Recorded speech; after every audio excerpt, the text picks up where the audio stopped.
Everybody, and welcome once again to Comet Corner live from the Channel 10 studios right here in Fort Wayne, America, the first and second Wednesday of each month, 7:30.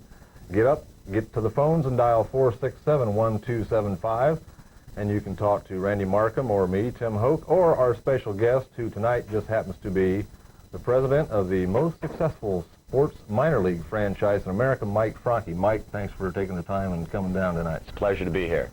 What can you do to get the crowd attendance up? I don't know, Tim. It's just been tremendous this year. We are totally happy with everything that's happened thus far this season. The attendance, we're second in the International Hockey League behind Milwaukee with about 7,350 per game, and we're just ecstatic about the whole deal. The fan support has been tremendous this year. I think the bonding between the fans and the players has taken place again this year.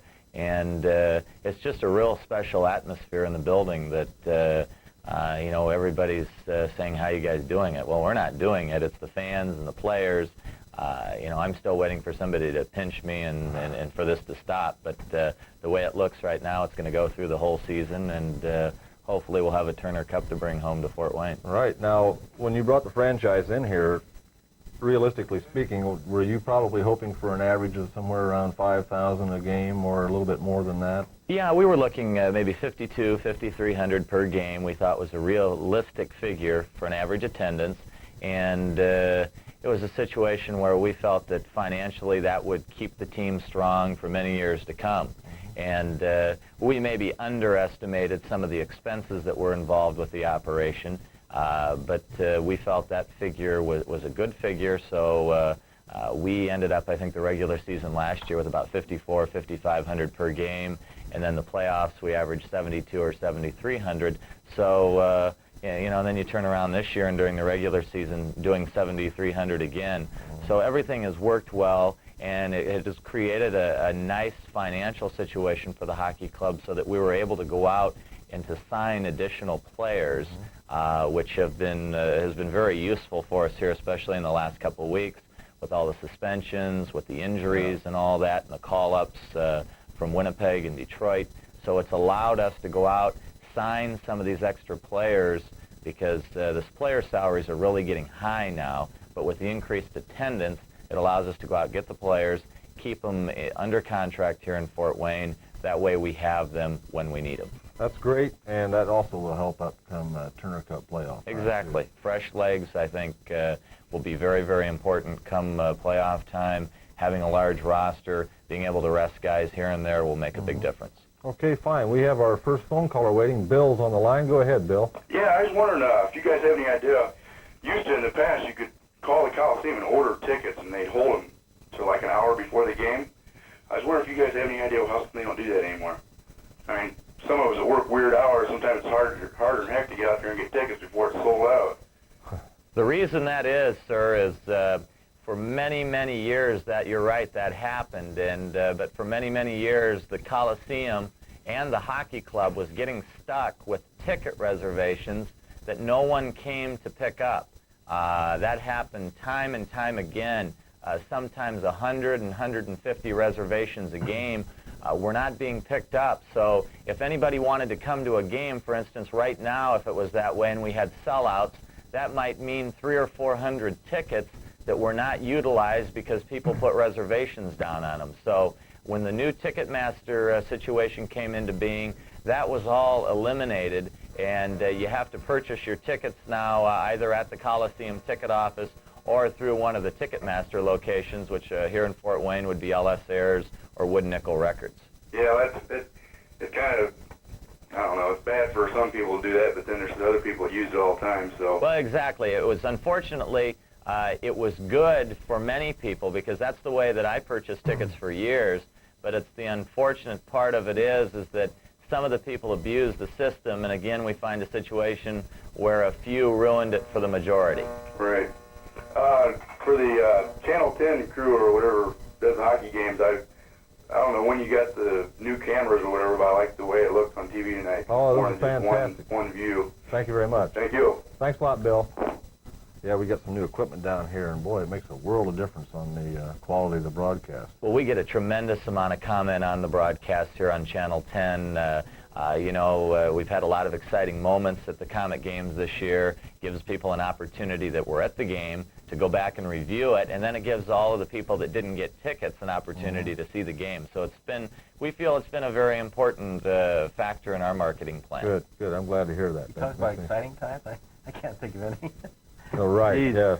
He gets excited when the other team calls a timeout. Yeah, I have heard that. We've had a couple of shootouts here in the last few weeks, which have made things very exciting. It's a good thing that you're not paying the players by the hour, all the overtimes they go through. Your payroll skyrockets right now. Yeah, that's for sure. Got a question concerning Pokey Reddick. Rumors that he may be coming to Fort Wayne. Is that negotiation still going on? Or? Yeah, the negotiations for Pokey Reddick are continuing probably as we speak right now. A lot of different things fall under a National Hockey League contract, a player with a National Hockey League contract. For him to be sent down through the ranks to the minor leagues, he has to clear waivers in the National Hockey League, which means that an NHL team has an opportunity to claim Pokey Reddick from the Edmonton Oilers. He is currently in Cape Breton of the American Hockey League, which is their affiliation, and he's played many, many games in the National Hockey League. We're looking at this situation. If we possibly can get Pokey Reddick, it's just another feather in our cap as far as our drive for the playoffs is concerned. I would say if we have Pokey Reddick in our camp, it'll occur within the next 24 to 48 hours, and if we don't, then you won't see him. Okay, fine. We have another phone caller. Ricky is on the line. Ricky, go right ahead. Hi. I was just wondering where Dusty Emu was and when he was going to be back. I've got this one right this week. Last week, somebody asked me the same question. I said he was in Dayton. A caller called in and corrected us and said he was dressed for that Milwaukee game, but Cincinnati, I believe, right, Mike? Yes, he went to Cincinnati. He left Fort Wayne on Monday morning, and Dusty will be the #1 goaltender for the Cincinnati Cyclones for the rest of the year in the East Coast Hockey League. It was felt that Dusty needed some playing time. He had been sitting in the stands or sitting on the bench for the better part of the last 6 weeks. He got a little stint in Dayton a few weeks ago. I think he played 4 games. But Dusty's a young kid, and he's not doing himself, and we weren't doing himself any good by going maybe 3-4 weeks without playing in a hockey game. So he's going to go down there. Dennis DeRozier has promised him the #1 status as far as goaltending is concerned with Cincinnati. Their playoffs start, I believe, the first week of March. So Dusty's going to get some tremendous experience, and Dusty will be one of our goaltenders come playoff time, one of our 3 goaltenders during the playoffs. So this is a situation, it's very difficult for Dusty because he's a young kid, and he had some good games here in Fort Wayne, but the most important thing for him right now is to see some shots, and the only way he's going to do that is playing in a lot of games. Okay, fine. Speaking of the goaltender situation, should Moncton Hawks not make the playoffs in the American Hockey League, if O'Neill is back with them, as he probably will be, any possibility of, say, O'Neill and Davidson and Gernander coming back to the Komets at that time? Yeah, I think, we got Craig Martin back last weekend. He had been up in Moncton, and it'll all depend on whether or not Moncton makes the playoffs. If they don't make the playoffs, we will have a possibility of getting those players back. Gernander, for all intents and purposes, will be back during the playoffs. He should be back within the next couple of weeks. Davidson should also be back before the playoffs. Mike O'Neill is a different situation here. He is really high up on Winnipeg's list of goaltenders. They want him to get some playing time in. It's kind of a fluke that he's here right now with Tabarachi going down to Moncton and working in 7 or 8 consecutive games. But, I have a feeling Mike's going to be taking off in the next week or so. And, hopefully we can get him back. Mike O'Neill is, without question, I feel, the best goaltender in the league, night in and night out. And we could use him. Now, I imagine he would probably like to stay in Fort Wayne, would he not? I think so, but he does realize one thing. He is a Winnipeg Jet. And the ladder, as it is in their system, is Fort Wayne, Moncton, and then Winnipeg. And he is, in their eyes, one step closer to being in Winnipeg when he's playing for Moncton. And that's the thing that he always has to keep in mind. Right. And he always has to remember that it's Winnipeg that's paying the freight on him, and he does realize that, and he may not like all the time what's happening, but you know, he knows they're the boss, and he does what they tell him to do. Okay, fine. Chad is waiting on the line. Chad, go ahead. Yeah, I'd just like to thank all the Frankies for supporting travel hockey in Fort Wayne, and thanks for letting us come out there and get introduced, because I play on the squad A, and it was just fun, and I like the jerseys, and it's just real fun. Well, thank you very much for the comments. The youth hockey program in Fort Wayne is very good, and it's very, very important and very close to the heart of the entire Comet organization. We feel that you know, it's future Comets, the Comets of tomorrow. Colin Chin was one that made it up through the ranks and made it into professional hockey, and we hope over the years to come that there are more players that come out of the Fort Wayne area that are able to get that opportunity. And it's a tremendous sport. It's a tremendous team sport. It's a good way for children to learn about camaraderie, and we just feel that anything we can do to help benefit youth hockey in Fort Wayne, we want to do it. Okay, fine. Randy? You're being left out over here. You got anything you want to say? I'd like to interject a little thing about O'Neill, that you know, he played college hockey too, so he's not getting any younger, and he can't just sit back and, you know, sit around in the minors. Hopefully, get up there and get the shot at the big time. Oh yeah, that's absolutely right. 24, 25? He's like 24 years old, and you know, he's probably also looking at this from the perspective that we've got expansion coming up with Tampa and Ottawa coming in next season. There are going to be 4, 5, 6 more goaltenders that are needed at the NHL level. So you could see a tremendous change in goaltenders throughout all of hockey here with the expansion. Guys are going to get shifted all around the place, and you know, that was one of the things with a guy like Reddick that I think Edmonton's looking at is, okay, should we keep him under contract, or should we allow him to go somewhere else? Because if they do keep him under contract, then they have another goaltender that they can put out, because they can only protect so many, and then maybe somebody that they really wanted to keep, they can keep under contract. So there'll be a lot of jockeying around these rosters over the next couple of weeks before trading deadlines and things like that, so that some of these teams are able to protect some of their star players. And as we saw last summer with the San Jose situation, some of the clubs in the National Hockey League have kept some of the old-time players on their roster, their protected roster, even though they hadn't played in 4, 5, 6 years.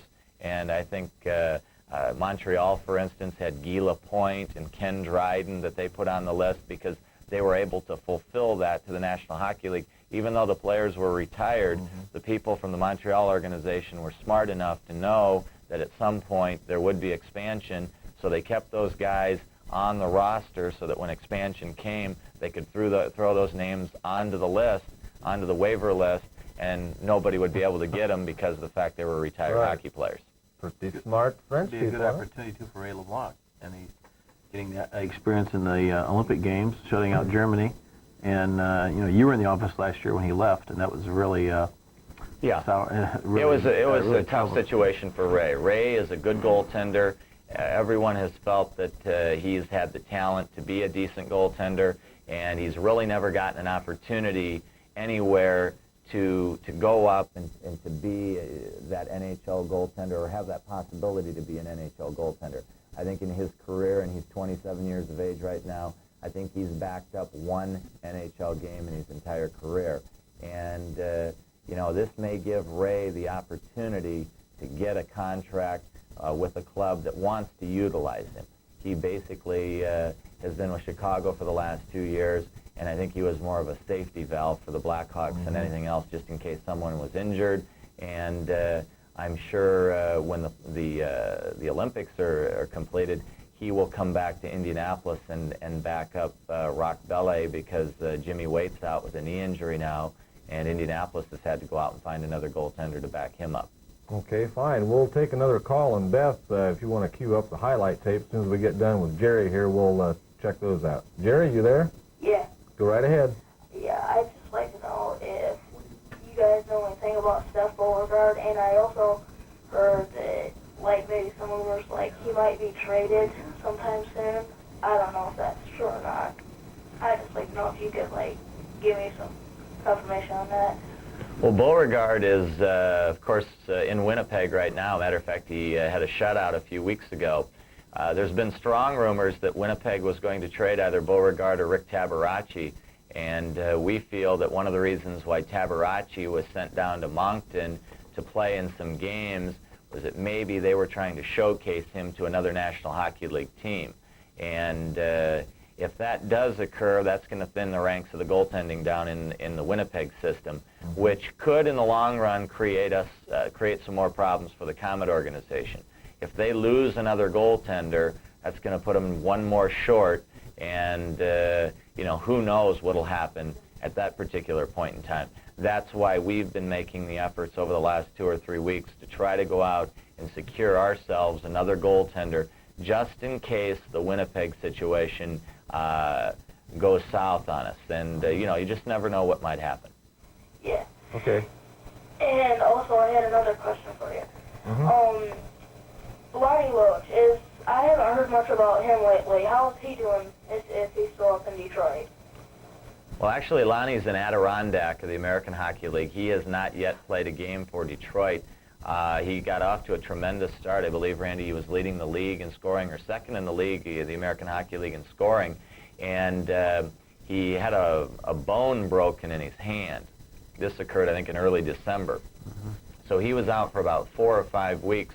He's just getting back into action for Adirondack in the last couple of weeks, and apparently has picked up the scoring pretty well for Adirondack. But Lonnie is looked at highly by the Detroit organization. Matter of fact, I was listening to a Detroit station a couple weeks ago, and they were talking about Lonnie Loach as a definite possibility, as someone who was down on the farm that over the next year or two could possibly go up and help the Red Wings.